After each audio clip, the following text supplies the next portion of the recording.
Hola, ¿qué tal chicos? Vamos a comenzar con la clase de programación orientada a objetos. Vamos a ver el último tema, el tema 6 de archivos, donde tenemos tres subtemas. El primero es la definición de archivos de texto y archivos binarios.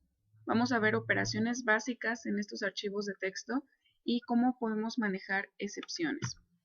La competencia que vamos a alcanzar es comprender y aplicar programas donde podamos manipular archivos, donde podamos crearlos, actualizarlos, eliminarlos y pues leer el contenido en función de alguna problemática que les va a ser asignada más adelante.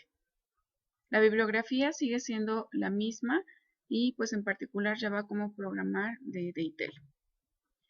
Antes de comenzar, recordemos que en las estructuras de datos tenemos estructuras internas y estructuras externas. Esto lo platicamos en el tema anterior.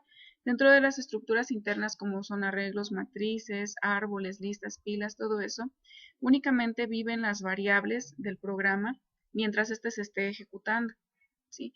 Pero pues en muchas ocasiones requerimos que los datos que estamos manejando en nuestros programas sean almacenados de manera permanente. Para ello se requieren en consecuencia estructuras externas. En este caso pueden ser bases de datos o archivos, que es el tema en concreto de esta clase. Las bases de datos ustedes las van a ver a partir del siguiente semestre en materias como fundamentos de base de datos y después taller de base de datos y finalmente base de datos distribuidas. Comenzando con el primer subtema, la definición de archivos y archivos binarios. Bueno, pues para entender esta parte, pues nosotros debemos, o bueno, más bien ya conocemos que las computadoras utilizan archivos para retener a largo plazo grandes fuentes de datos. Esos archivos los almacenamos habitualmente en nuestro disco duro, pero puede ser en cualquier tipo de dispositivo de almacenamiento secundario. El elemento más pequeño de un dato en una computadora, pues como ya sabemos, puede asumir el valor de 0 o el valor de 1 y a esto se le conoce como un bit, que es un dígito binario, ¿sí?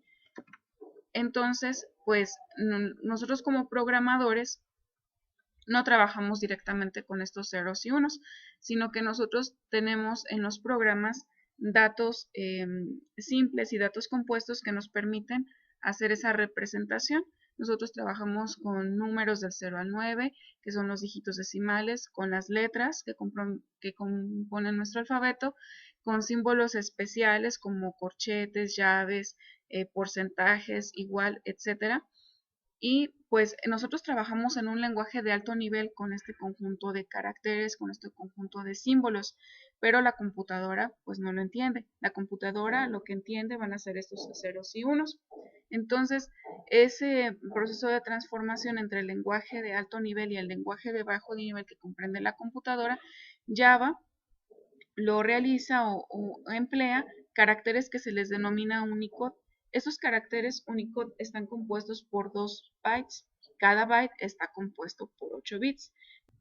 Unicode a través de 2 bytes permite representar cualquier tipo de carácter de cualquier lenguaje que estemos hablando, de cualquier símbolo, independientemente si es latín, si es europeo, si es griego, lo que sea.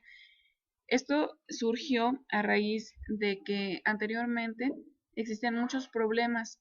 De igual manera, en la computadora se establecían códigos para representar algún tipo de símbolo, pero cuando hablábamos, por ejemplo, de sistemas europeos, sistemas latinos, sistemas estadounidenses, a veces estos datos chocaban porque el mismo número, el mismo símbolo, perdón, el mismo número representaba a símbolos diferentes. Es por eso que se unificaron todos estos elementos y se crea Unicode. Nosotros podemos consultar todos los símbolos existentes en Internet. Hay una página en particular que se llama unicodetable.com y ahí podemos consultar todos los conjuntos de caracteres existentes y cuál es su numeración en Unicode. Por ejemplo, aquí vemos un programa muy simple donde yo estoy colocando la numeración de acuerdo a Unicode de algunos símbolos y aquí la estamos viendo representada. El manejo de Unicode le permite a Java proveer un número único para cada carácter independientemente del símbolo de que se trate. no importando la plataforma, no importa el programa, no importa el lenguaje. Esto es muy útil, sobre todo cuando se trabaja con servidores. Y bueno, pues aquí tenemos el ejemplo de de la numeración Unicode de los símbolos A, B y C de estos caracteres.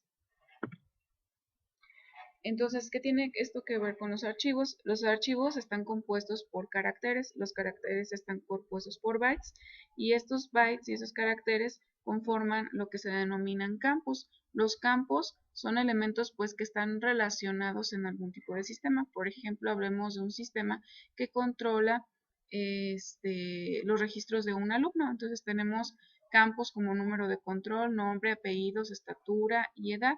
Cada uno de ellos son representados por diferentes tipos de datos.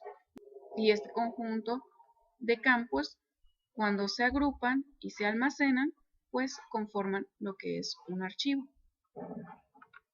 Al almacenar los archivos, estos se tienen que organizar de alguna manera. La forma más habitual es conocida como archivos secuenciales. Para ello se toma en cuenta una clave de registro, esta debe de ser única. Por ejemplo, ¿cómo guardaríamos registros de alumnos? Bueno, pues tal vez sea a través de su número de control, a través de un número secuencial o puede ser a través de respetando el orden alfabético, o bien puede ser a través de alguna clave generada con alguna serie de restricciones para que estas claves pues no se dupliquen.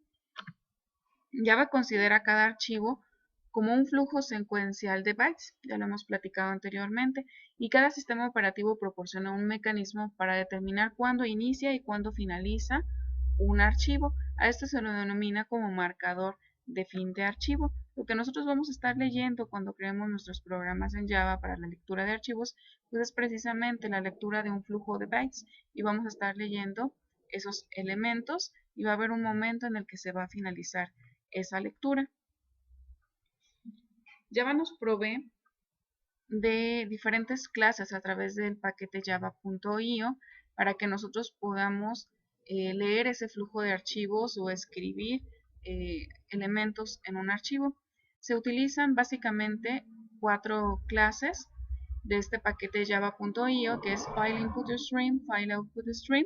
Estas dos clases se caracterizan porque lo que entra y lo que escriben son bytes, ¿sí?